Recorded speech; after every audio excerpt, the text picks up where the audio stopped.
Hello, I am Kimberly Lawson, and today I will be talking a little on educational research. What is qualitative research and its application in education?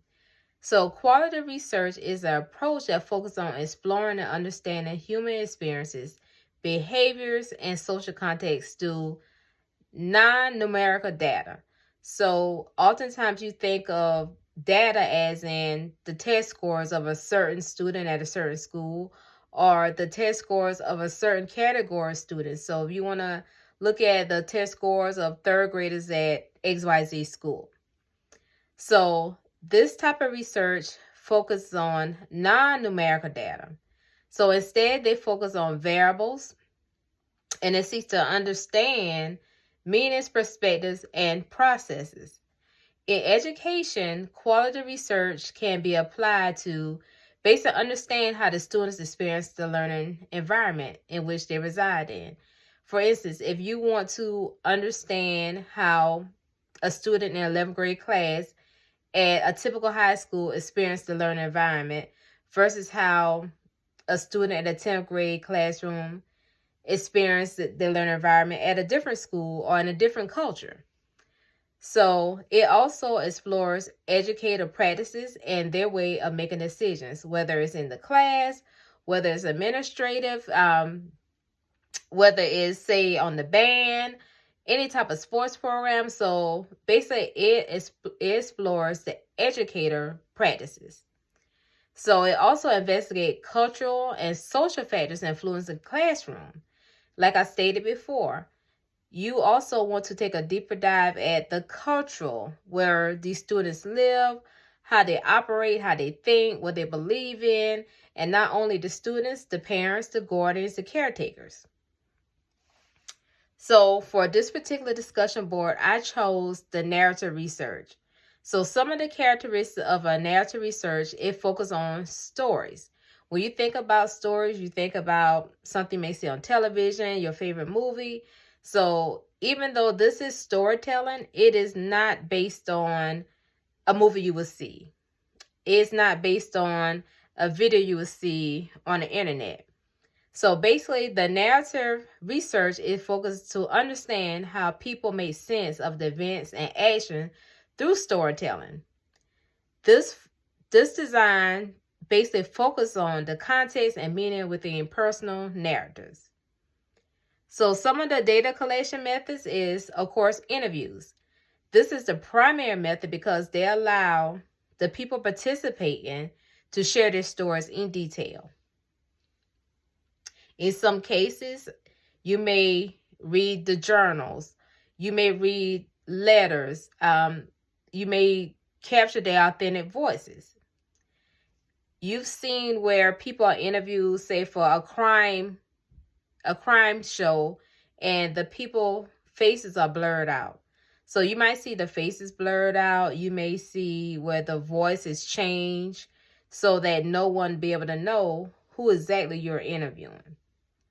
So also some of the data collection is observations. Sometimes it's used, the researcher will sit in the classroom, not necessarily the classroom, they may sit in the learning environment. Might not necessarily be in the classroom, maybe in the cafeteria, maybe at the school session, it may be at a sports event. So it's just observations.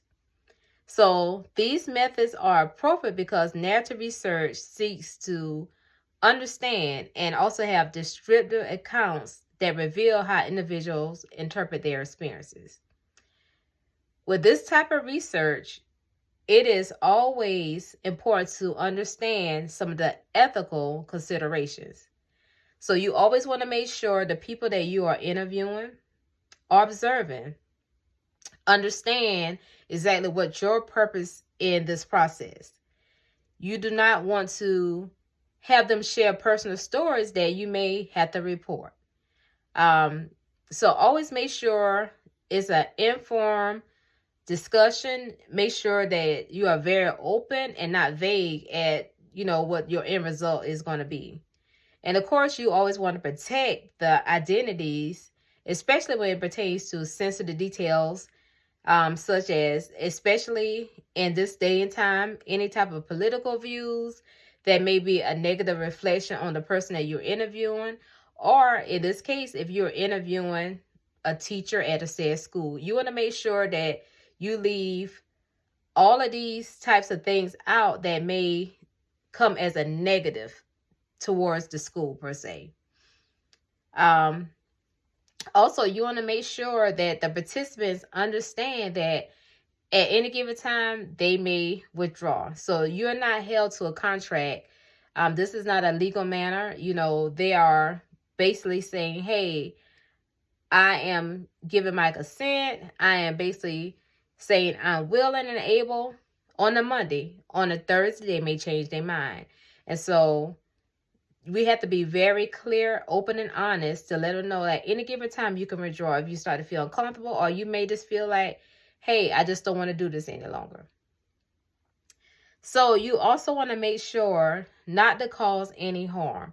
Any type of sensitive information that may cause distress to the person you're interviewing, or maybe sitting and observing a certain crowd, you want to make sure that you're not causing any harm, any distress. So you want to make sure that you're not pushing and asking questions that, if the interviewee seems to be very uncomfortable, tense, maybe being emotional, you want to back off those type of questions. So researchers can make sure that they are ethical and following ethical conduct by following guidelines and maintaining, of course, transparency throughout the entire study. You always want to be very transparent. And, we are all human. We may forget. So it's okay to write down notes. It's okay to write down the outline. It's okay to write down questions to make sure that you are full transparency. You're not just talking off the top of your head. You're not asking questions, like I say, that may cause harm. I hope that I was able to explain a little bit what is qualitative research and how it applies to education. Thank you, guys.